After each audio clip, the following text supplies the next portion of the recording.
everything paranormal. Para X. The views expressed and the opinions given by the individual host and their guests do not necessarily reflect those of Para X, its affiliates, or its sponsors.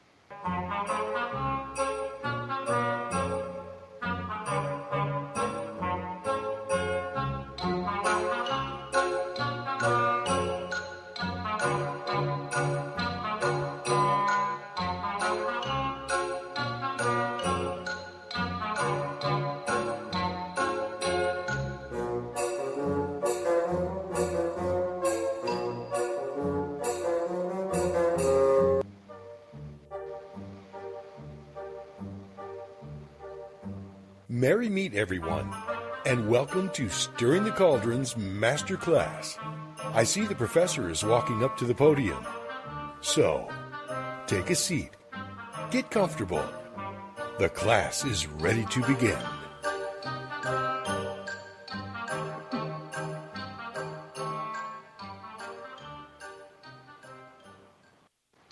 And merry meet everybody, and welcome to this week's Master Class. Our teacher for the week is Vickie Dodd, and the class is Healing Through Sound. Now, Vickie's been a sound healing therapist, body worker, workshop leader, and international recognized pioneer of healing through sound for more than 50 years. She's collaborated with Don Campbell in the Institute of Music and Health Education in Boulder, Colorado, and she has sound school trainings all around the world. So who better to teach this class? Those of you in the chat room listening to the live show, you're welcome, very welcome, to ask Vickie questions as we go through the show. And if you're not in the chat room, why don't you join us over here at paraxradionetwork.com. All right. Now, we've covered the formalities. So hello, Vickie, and thank you for being with us tonight. Hello, I'm grateful to be here. Thank you. Thank you. Mm-hmm. It's an interesting topic, and I know you know better than anybody about this, pretty much. So, like I said, questions will be flying in, hopefully, and I'll tiptoe away. I'm in here. I'm not going anywhere, but I'm just going to be quiet and let you get started. So step up to the podium, and how do you go? Thank you. Thank you. Well, I think I would. I'm grateful to be here, and I do welcome questions or comments, because then I know who I'm talking to and what the interest is as working with voice. And when I work with sound, because there's so many ways of working with sound, and that so many ways that it's being done, especially nowadays. So when I say working with sound, I'm using my voice. I'm only talking about voice. I'm not talking about other instruments, although those are beautiful, wonderful, complementary. But what I know about is how to use my voice to be able to work with myself and others. So since I'm saying that, it's been a very busy time, kind of a hectic time for me. So that's where I always begin. I begin, where am I? So not where I want to be. Oh, I wish you could have seen me or heard me yesterday or last week. No, where am I right now? What needs to be expressed?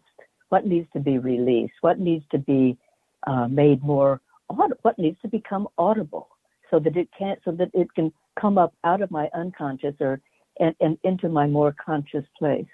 How can I use my voice to change or rearrange my interior life so that I actually get to show up in a more honest way? Hope I'm making sense. If I'm not, you can ask me later. It's because I gather that there are some of you are listening, and then you'll have comments. So if I have your attention or your permission, I want to just take a very short moment and give a sound. Give a sound reflection, and to see how sound can quickly change. So I want you, those of you that can perceive frequencies, energies, auric fields, how do you perceive, how you're perceiving me right now, and then I'm going to sound, and then notice, is there any difference of your perception of me? So, and I never know what's going to take place. That's why I love sound. It allows me to stay in the mystery, not in, oh yeah, I know that. Oh yeah, I know that. I never know, really. So if I have, so that's what I'm going to do. I'm going to just assume I have your permission to take a few moments to just sound myself here. And if you want to, you can just sound along. All right. Blessed be. Yeshakata yana namotoyi. Yeshakata yala masatayi. Yeshakata yala nyakata yano. Yeshakata yala masata yala. Yeshakata yala basata ya. Yeshakata no yolomo. Yeshakata yala. Yeshaka. It's no more. Oh ye. Yellow. No honey. Yeshika on a yellow mo.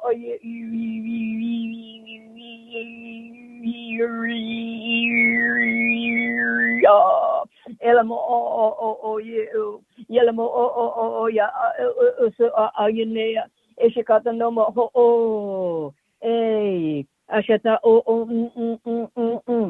Ishikata yanana, bringing myself into more presence.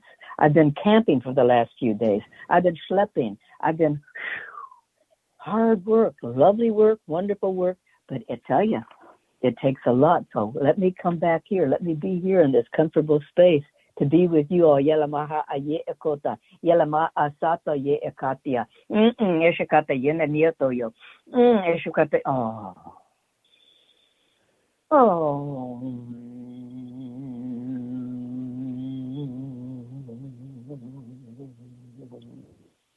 Ella la mama. Ella la kotoye. Ella la mama mama.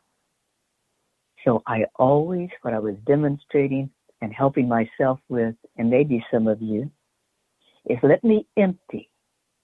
Let me empty that which is not mine. Let me empty that which I've just taken on.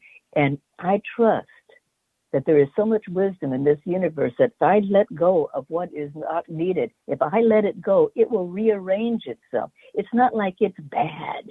It's just it's no longer workable. It got tangled up somewhere, knotted up there. It got exhausted over here. So it's not like, oh, that's evil. Let me get it out. No, let me sound it so that it can find its true form of arrangement. So it's constantly, we are rearranging. We are rearranging our frequency, rearranging our molecular structures, rearranging. We are a liquid system. That is our greatest gift as a human being. We are 70-80% liquid. So if I sound this liquid system, because what happens to my liquidity is that I get a little tension. I get upset. I get scared. Life happens. And before I know it, or I'm sitting too much on computers and electronics world, which we all are. And so it can't help itself. It helps coagulate all the things I'm suggesting, starts coagulating my liquidness. So I can use my voice. I can use my body to help get movement going again. Because the body wants to move. It knows how to move. But also, all I need is a little bit of fear. All I need is a little bit of anger, a little bit of too much tiredness, sluggishness, lethargy. And I can forget that I am liquid. So we sound to be restored to our liquid selves.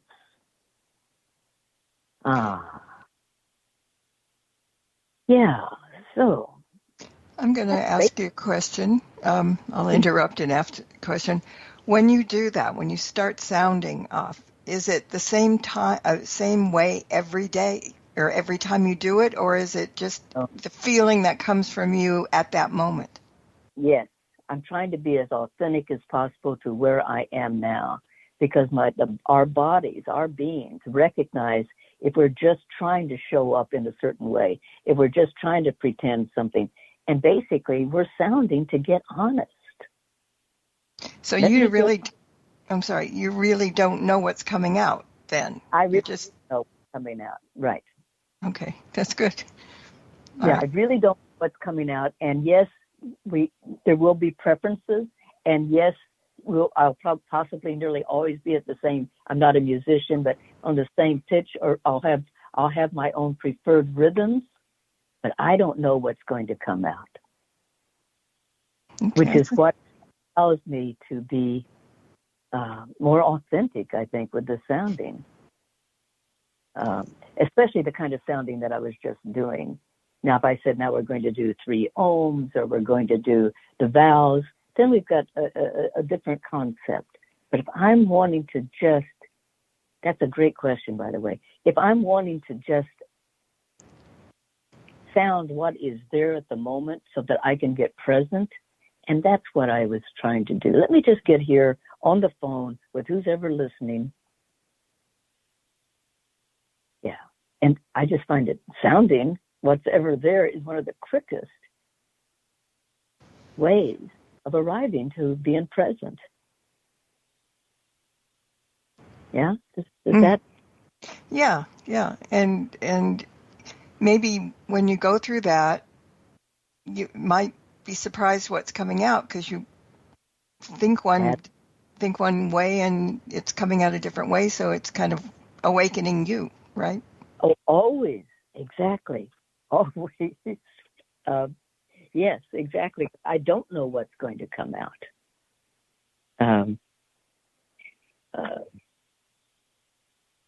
So I just wrote a piece. Well, it's actually in my new book called Healing Through Sound, Awakening Your Audible Body. And when I was thinking about, coming on your show today, and I just opened up to the preface, and it's called Why We Sound. And it's just a short moment. Maybe could I read that, do you think? Sure, of course. Yeah. Okay. All right. So it kind of talks a little bit to what you're asking me. Mm-hmm. So why we sound. Sounding is a teacher. We sound to wake up. We continue sounding to stay awake. Sound is a means to remember, a tool to dissolve the amnesia of what we may have forgotten. What is our most important vision and mission this life? Yes, it is to wake up. We sound to quiet the noise in our heads, the noise that keeps us from being able to listen to our most important teachings. The noise that clouds our memory, our thinking, the noise that creates confusion and miscommunication. It is not about how good our chops are, but how well and willing we are to listen to our soul's teachings. Why else are we here if to not listen to what our soul needs from us to complete this mission, our cycle? A call to awaken, a call to demystify common sense, to be restored to what has always been. Remembering we are made from the minerals of this very earth, we sound to clear the noise, even temporarily, to receive our teachings. We sound to listen. We sound to remember what has been forgotten. So it's, in some ways, we're sounding to basically, or at least that's why I started sounding. I started sounding to be able to sound the noise that was keeping me from being able to really divine, what was really being tried, what was trying to be taught me, what was trying to get in, so that I could listen, because some of us have experienced that. We start wanting to be able to listen or meditate. And I mean, goodness gracious, one of the things we're most impressed with is how much chatter and noise there is. So I started, way back then, 60 years ago or so, I started just sounding the noise. I think one popped in my head. How do we learn to interpret what we're sounding? Well, I don't. Okay. I mean, seriously. Yeah. I think it's probably not that helpful, especially if I'm just sounding to empty. And that's what I'm talking about right now. If I'm just sounding too empty so I can listen, I think it's a waste of our energy to try to interpret what did I mean by that. Instead of that, the sound is just trying to do its work of decluttering, making ways, creating a possibility of being able to listen. Then after that, I think that we might want to listen or do inquiry, but not initially. Initially, one is just trying, I am anyway, trying to make some space, some room, so that I could be available to respond, to listen, but not to analyze. Analogy paralysis, so much, right? Analyze, yeah. So often it's none of my business. I just got full. I listen to too much news. I listen to too many clients. Not too many, but I listened. I've been listening a lot, and now I'm needing to unplug, release that which is not mine to keep. It's kind of like clearing your chakras in a sense. Exactly. Yeah. So when you're clearing your chakra centers, you're not necessarily studying them. It's just, think life happens. Just get honest. So how does one, if they're not ever done it before, how do you get prepared to do it, or how do you let it go, or, that kind of thing? Yeah. Well, yeah, that's a good question, and many-folded, because there's many ways. One, just like we were beginning here, let me just ask my body, what would you have to sound? What are you needing to express? And for many of us, it takes a while before it's actually an honest sound. So initially, it's like something that I heard someone else sound, or I think that is a good sound, or I read that is a really deep spiritual sound. It could be all kinds of things. That's not wrong, but it may take a while for me to get to what my body wants to communicate today or at this moment. And then I have to begin to trust, even though it's not, my body may not be going, oh, it's maybe going, so I may have to trust that whatever wants to come, and then I may have to keep coming back to myself and saying, is this honest? Or am I just now trying to make interesting sounds? Am I trying to impress you or myself? So I have to get into a really deep relationship with practicing. How do I get honest? How can I just love myself however I may be today, and that I don't need to sound a certain way to be received? And how can I trust that if I follow the dissonance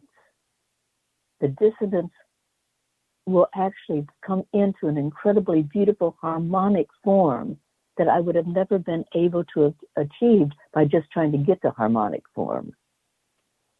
So it's such an inside job of accepting our humanness, accepting our various tapestries, our complex tapestries of our many emotions and many forms. And that somehow, if I stay honest, it will actually always come into a beautiful, beautiful sound that I couldn't have gotten to if I hadn't been willing to be a bit dissonant initially. Am I making much sense here, or? Yeah, no, I'm getting it.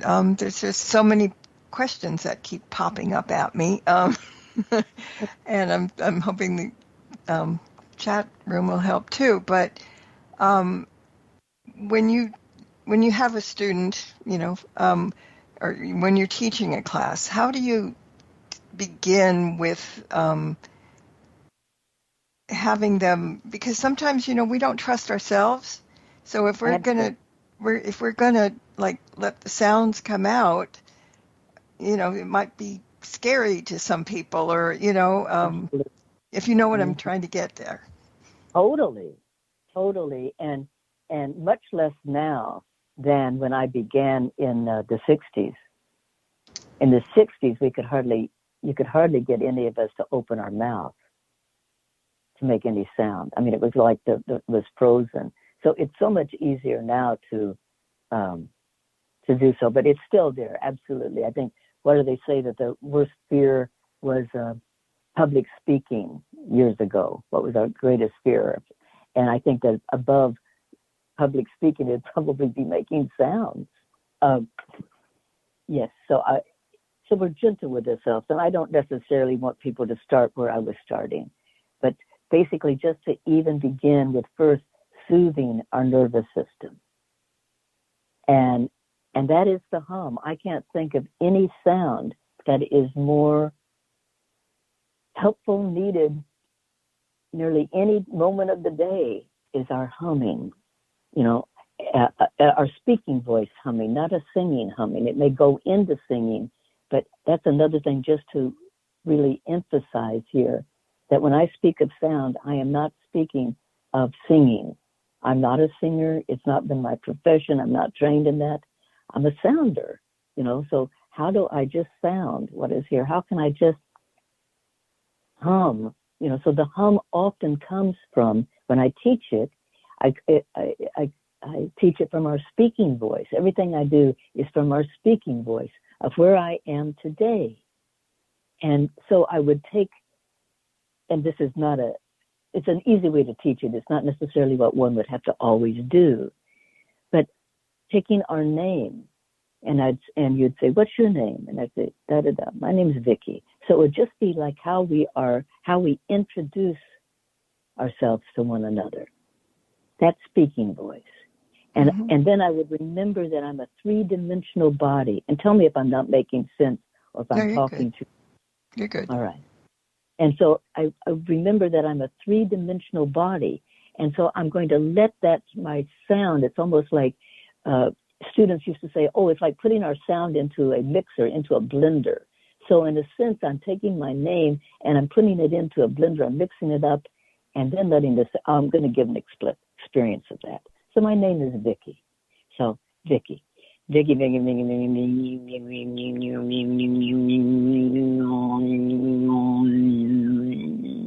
Vickie,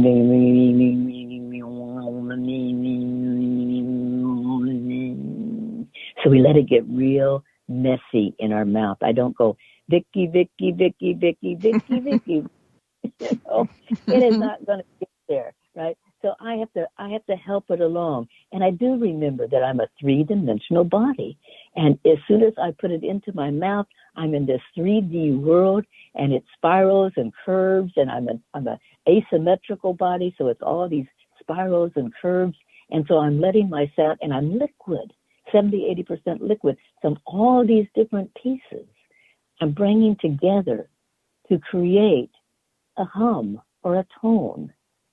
And it's actually quite simple. So we just take our name and we let ourselves get messy with it. Vickie, Vickie, Vickie, Vickie, Vickie.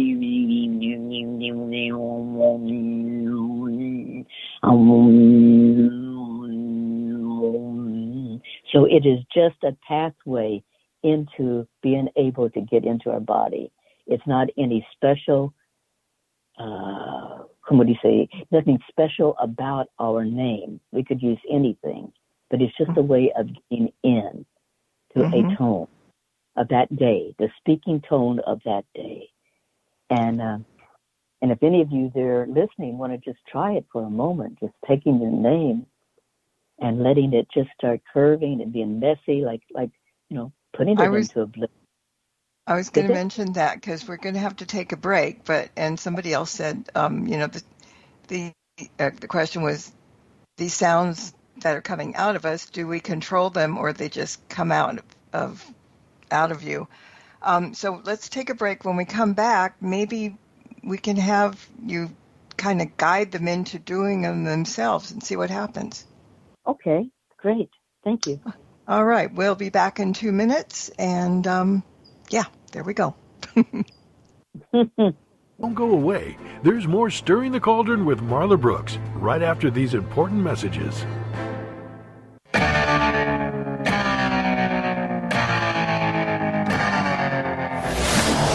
If you're looking for a truly unique podcast experience, we have you covered. Spirit by You with CJ Dunham airs live from the Third Coast in Southeast Texas on Tuesday and Fridays at midnight Eastern Time, covering Creole folklore and folk magic to strange paranormal activity to new equipment for the field. CJ Dunham is a Catholic swamp witch, a devotee to our Mother Mary in the Trinity, a true believer in our Lord, the Holy Ghost, and Christ. Peace be with your spirit, and the spirits by you. Hi, it's Tori DeVito. In every family, small conversations can make a big impact. Like when my dad shared his experiences as an alcoholic. Your honesty about that part of your life gave me a sense of integrity that I wanted to uphold in my own life. I wanted you to know, from someone who's been in recovery more than 30 years now, that hard work is what creates success, not alcohol or other drugs. I said it a lot, and I'm glad you took it to heart. Talk, they hear you. For more information, visit underagedrinking.samhsa.gov. Missed an episode of Stirring the Cauldron? Then be sure to check out marlabrooks.com and check out the archive. And while you're there, check out Marla's weekly Witches Oracle card reading. Explore the site to find many great resources, such as information on tarot, oracle readings, metaphysical consultations, and links to all of Marla's books. That's marlabrooks.com. Welcome back to Stirring the Cauldron. Once again, here's your host, Marla Brooks.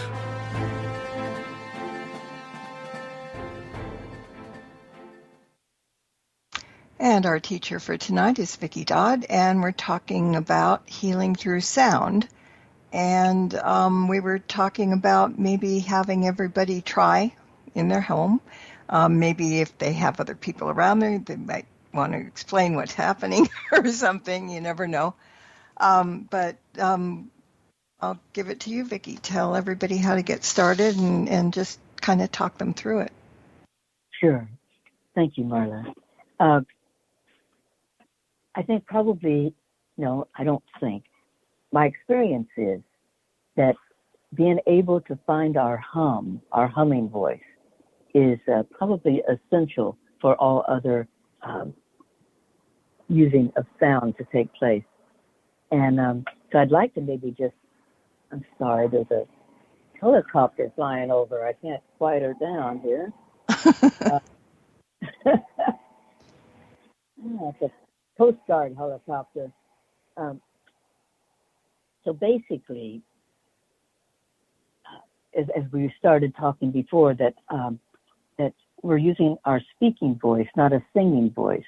So we start with not trying to find the right sound, but just where we are today, right now, where we are in our voice. And it starts with just even saying, our names. And as we say our name, letting it start remembering that we are this three-dimensional body. So the hum, being able to get our sound into a hum is, again, remembering that I'm bringing this sound into my mouth, and the roof of my mouth is round, and then the vortex of this whole center is these round and curving. This body is a body of curves, rounds and curves. So we're wanting to match the shape of our inner life. We're wanting to get the sound into us, not so much of projecting out. We're literally injecting in. So if I take my name, and I think sometimes it's easier just to be able to sort of hear it, that I'm taking my name and then letting it get very, very messy as it curves around and spins around, and then letting that go deeper and deeper into my body, and it will come into a hum. Como esto. My name is Vickie. Now, if your name has more vowels in it, it's even sweeter. Like Marla, like, it's sweeter. It's like it's easier, like those A's and those A's. So Vickie. So I have to work with it a little bit more of curving it. Vickie. Vickie, Vickie, Vickie. And as soon as I do that, I start using my tongue of just letting it dissolve.